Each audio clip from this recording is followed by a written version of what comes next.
Hello everyone, welcome to my channel. My name is Ashish और आज जो हम लोग टॉपिक डिस्कस करने वाले हैं वो है क्लास 10th का first chapter of physics, that is light. Class 10th physics का first chapter light.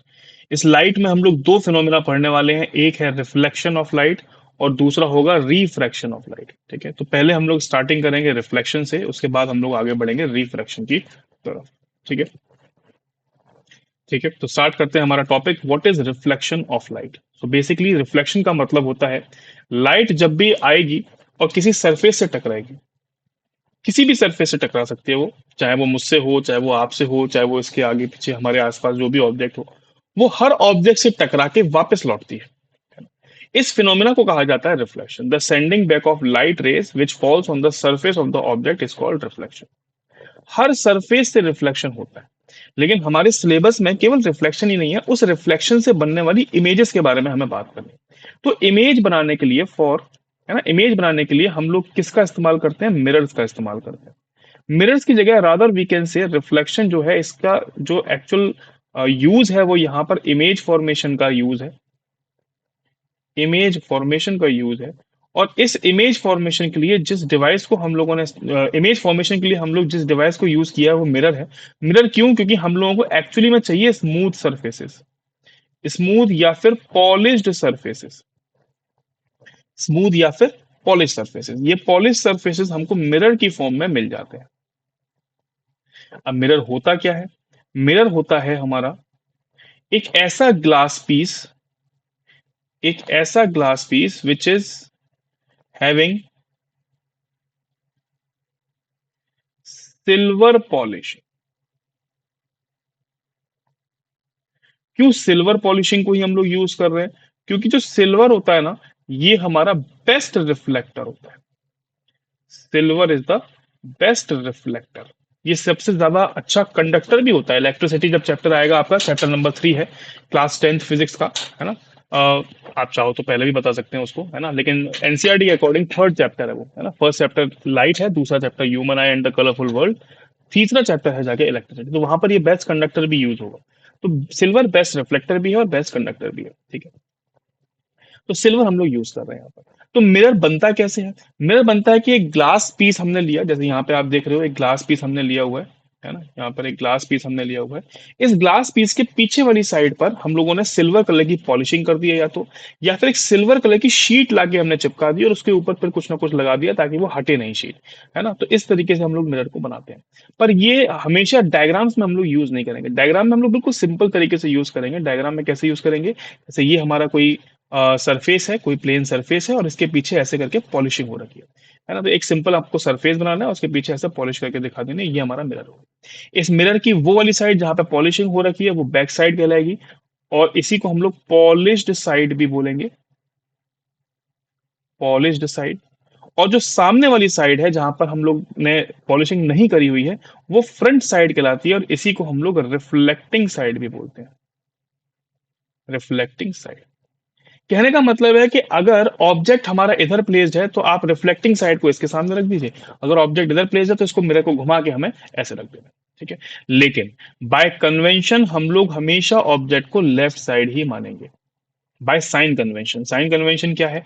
Sign convention ऐसा होता है कि हम लोग लेफ्ट और राइट का जब बात करते हैं तो वहां पे साइन को इंक्लूड करते हैं, प्लस साइन होगा या नेगेटिव साइन होगा।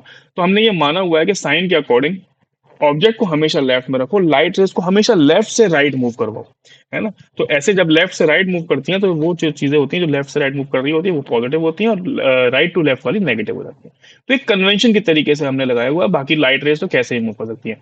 मान लो मिरर यहाँ रखा हुआ, ऑब्जेक्ट यहाँ रखा हुआ, तो लाइट रेज तो यहाँ से यहाँ भी जा सकती है, उससे कोई फर्क नहीं पड़ता। ठीक है, बाय साइन कन्वेंशन हम लोग हमेशा इसी चीज को फॉलो करते रहेंगे। ठीक है, तो प्लेन मिरर हमेशा ऐसे ही रिप्रेजेंट किया जाएगा। अब इसकी कुछ टर्म्स होती हैं। तो ये मान लीजिए हमारा प्लेन मिरर है जिसमें हमने इसका अपर्चर मान लिया है एम और M dash. M dash that is aperture of mirror. ठीक है, तो ये हमारा अपर्चर होता है। अब एक लाइट रे है जो कि फॉल हो रही है किस पर? एक मिरर पर। तो हमने कहा कि भाई ये जो लाइट रे है जो फॉल होती है इसको हम लोग कहते हैं इंसिडेंट रे। इसकी आप डेफिनेशन लिखते हुए चलेगा, आप चाहो तो नोट्स बनाते हुए चलेगा कि ऐसी लाइट रे जो कि फॉल हो रही है, द लाइट रे which falls on the surface of the mirror is called incident ray. ठीक है, the point eight which the incident रे falls on the surface is called point of incidence, is called point of incidence.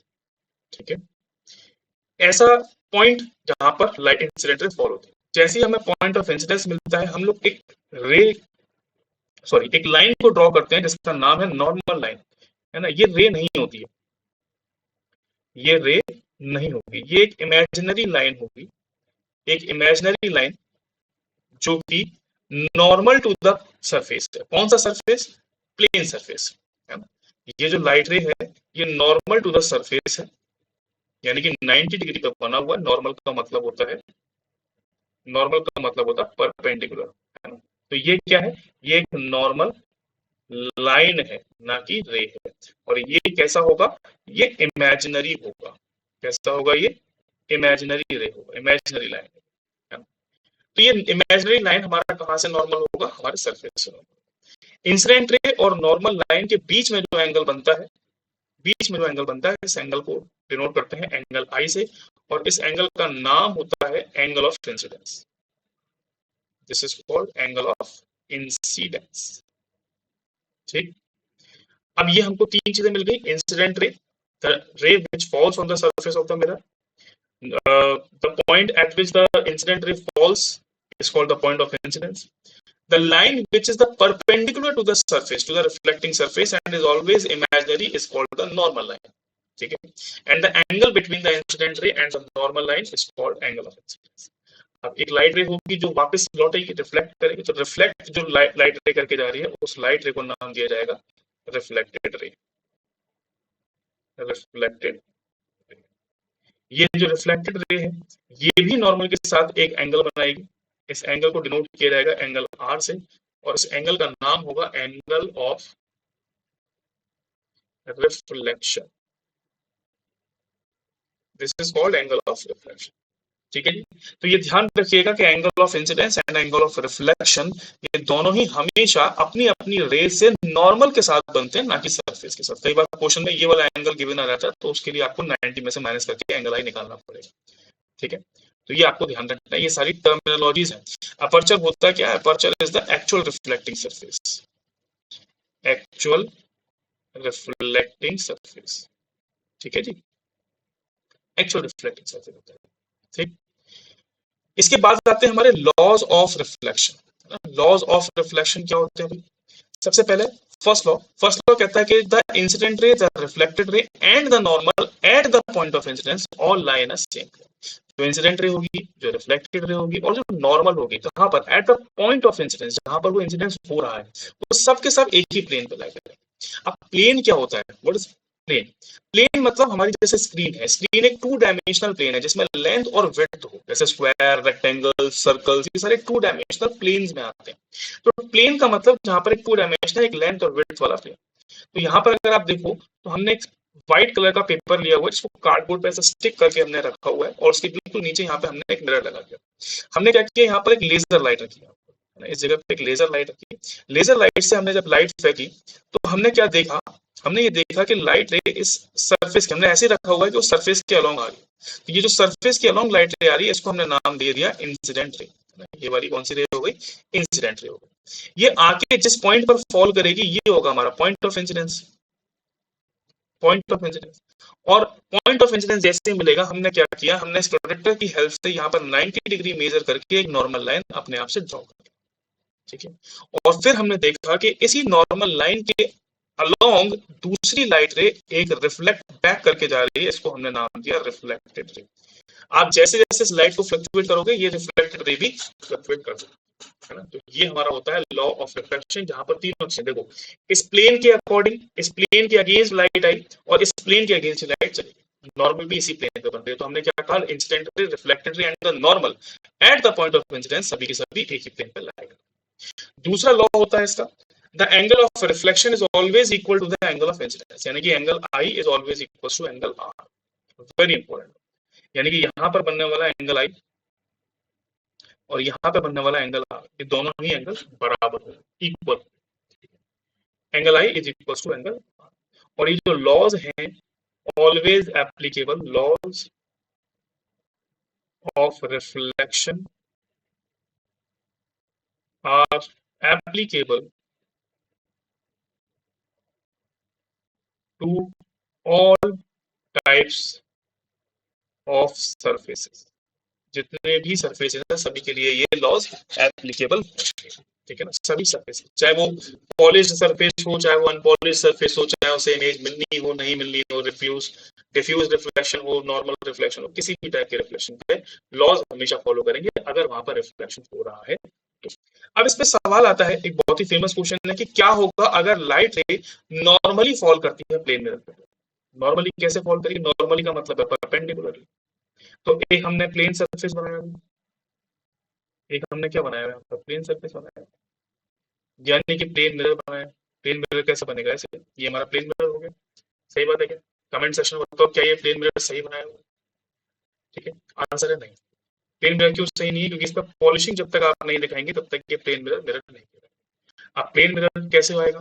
यहाँ पर कोई light रे है, ये normally fall कर रही है, यानी कि 90 डिग्री पे फॉल कर रही है फ्रॉम द, समझ, ये हमारी पहले से एक नॉर्मल लाइन थी। नॉर्मल लाइन किसके? प्लेन सरफेस की। ये हमारा प्लेन मिरर है, ये हमारी नॉर्मल लाइन है, ये ऑलरेडी थी। लाइट रे पहले ऐसे करके आ रही है, यानी कि ये प्लेन सरफेस, लाइट रे कैसे आ रही है? कुछ इस तरीके से आ रही है। ये हमारा प्लेन सरफेस, लाइट रे ऐसे आ रही है। तो ये जो एंगल बन रहा है ये हमारा एंगल ऑफ इंसिडेंस का एंगल लाइट। लेकिन इस बार लाइट कैसे आ रही है? लाइट बिल्कुल अलोंग द नॉर्मल आ रही है। ये हमारा प्लेन सरफेस है, लाइट बिल्कुल अलोंग द नॉर्मल, यानी कि लाइट रे कैसे आगे गिर रही है? अलोंग द नॉर्मल, ऐसे। तो अगर अलोंग द नॉर्मल गिर रही है तो आप मुझे बताइए जरा एंगल आई की वैल्यू क्या होगी? पहले पहले ये एंगल कुछ बन रहा था, यानी कि मान लो 30 होगा, 60 होगा, 90 होगा, वट एवर, है ना, 10 होगा, 20 होगा, 30 होगा, 40, जो भी हो। लेकिन इस बार ये जो एंगल है, क्योंकि ये उल्टा जा रहा है, यानी कि ये एंगल कितना हो जाएगा? ये जीरो एंगल हो जाएगा। जब भी कोई लाइट रे पैरेलल जाती है along the normal, तो ये 0 डिग्री हो जाएगा। And according to laws of reflection, जो एंगल आई होता है वो एंगल आर के बराबर होता है, यानी कि एंगल आर भी कितना हो जाएगा? 0। यानी कि रिफ्लेक्टेड रे भी वापस लौट जाएगी by making the same angle. तो इसका क्या कंक्लूसिव पॉइंट रहेगा कि in this case, in this case the light ray will reflect back following the same path। ठीक है, तो लाइट रे हमारी रिफ्लेक्ट बैक करेगी by following the same path. ठीक, अब सवाल आता है कि टाइप्स ऑफ इमेज क्या हो?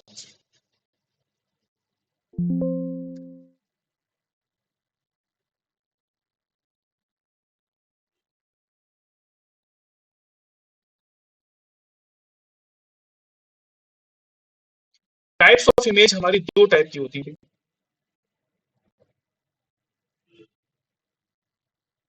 एक होगी हमारी रियल इमेज, जो कि रियल साइड में बनती है, रियल साइड ऑफ मिरर का बनती है। और दूसरी होगी हमारी वर्चुअल इमेज, जो कि वर्चुअल साइड पे बनती है।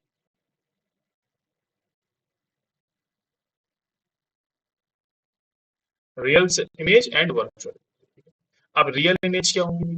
रियल इमेज ऐसी इमेज होती है जो कि which we obtain on screen, जिसको देखने के लिए हमें कोई एक्स्ट्रा स्क्रीन की जरूरत पड़े। जैसे एग्जांपल इसमें हो जाता है सिनेमा हॉल्स, सिनेमा हॉल्स, या फिर प्रोजेक्टर्स। प्रोजेक्टर्स आप लोगों ने देखे होंगे, पीछे प्रोजेक्टर चल रहा होता है, सामने स्क्रीन होती है और स्क्रीन पे हमें हर चीज दिखाई देती है। ये जो प्रोजेक्टर वाली जो इमेज होती है ये हमारी रियल इमेज होती है, जो कि जैसे लाइट रे आ रही है, मान लो ये स्क्रीन है, सॉरी, मान लीजिए मिरर है, तो लाइट रे आती है, टकरा के कहीं इधर होती है, तो इधर हमें एक स्क्रीन लगानी होगी ताकि हम उस इमेज को देख सकें। ठीक है, तो ऐसी इमेजेस हमारी रियल इमेज होती है।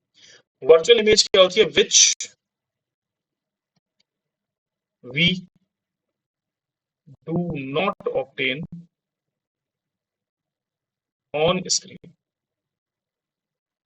यानी कि ऐसी इमेज जो कि प्लेन मिरर्स में बनती है, कॉन्वेक्स मिरर्स में बनती है। आगे डिस्कस करेंगे इन सब चीजों को। कॉनकेव लेंस में बनती है। यहाँ पे भी डिवाइस है, इसके मैंने नाम लिखे concave mirror and convex lens में ये बनती है ना। आगे बात करेंगे इन सब पे।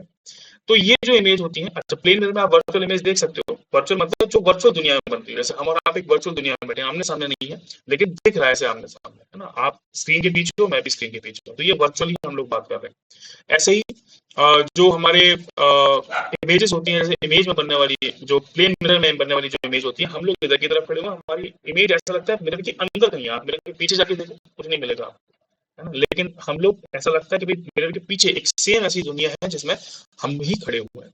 तो हम लोग अगर मिरर से दूर जाएंगे तो वो इमेज भी दूर जाएगी, हम लोग मिरर के पास जाएंगे तो मिरर भी इमेज भी मिरर के पास आएगी। तो इस तरीके से वो वर्चुअली काम करते हैं। ठीक है, अब ये जो वर्चुअल साइड और रियल साइड है वो क्या है, देखो समझो।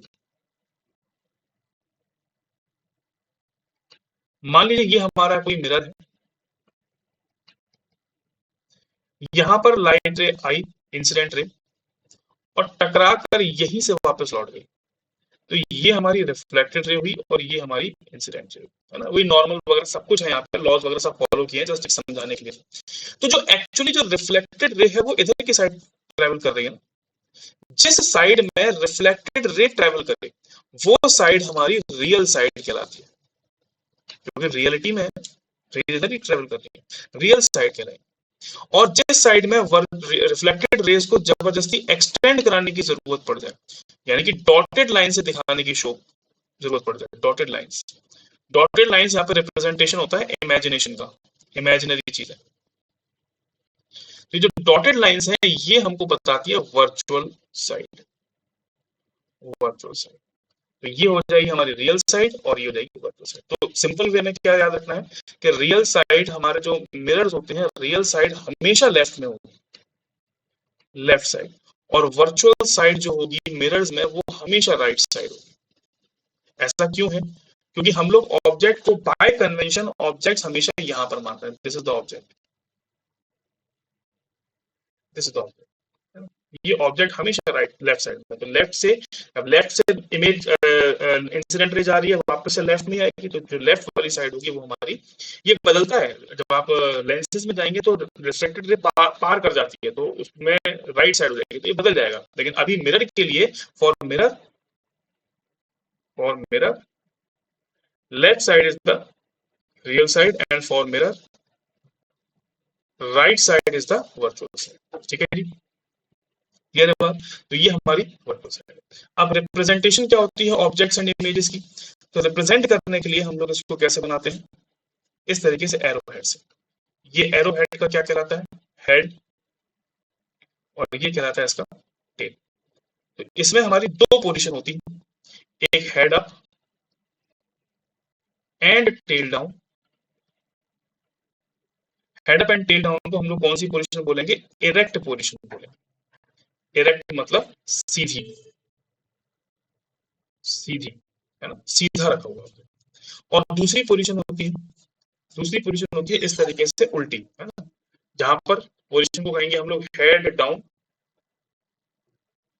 And tail up.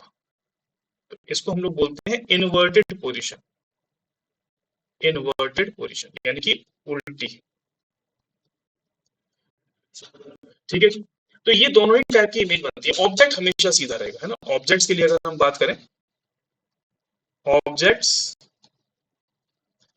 Are always placed at the left of mirror and is always erect। ये हमको ध्यान रखना, ऑब्जेक्ट हमेशा सीधा ही रखा जाएगा और हमेशा मिरर के या लेंस के आगे जब लेंसेज बढ़ेंगे वहां पे भी ये सेम नियम फॉलो करेगा कि ऑब्जेक्ट हमेशा लेफ्ट साइड में ही रखा जाएगा। This is according to the sign convention. ऐसा कोई नियम नहीं है, प्रकृति का कोई ऐसा नियम नहीं है जो ऑब्जेक्ट को हमेशा लेफ्ट साइड में रखवाए। ठीक है भाई, तो ये आप ध्यान में रखिएगा। इन सभी बातों को ध्यान में रखते हुए हम लोग आगे स्फेरिकल मिरर स्टार्ट करेंगे अगली वीडियो में।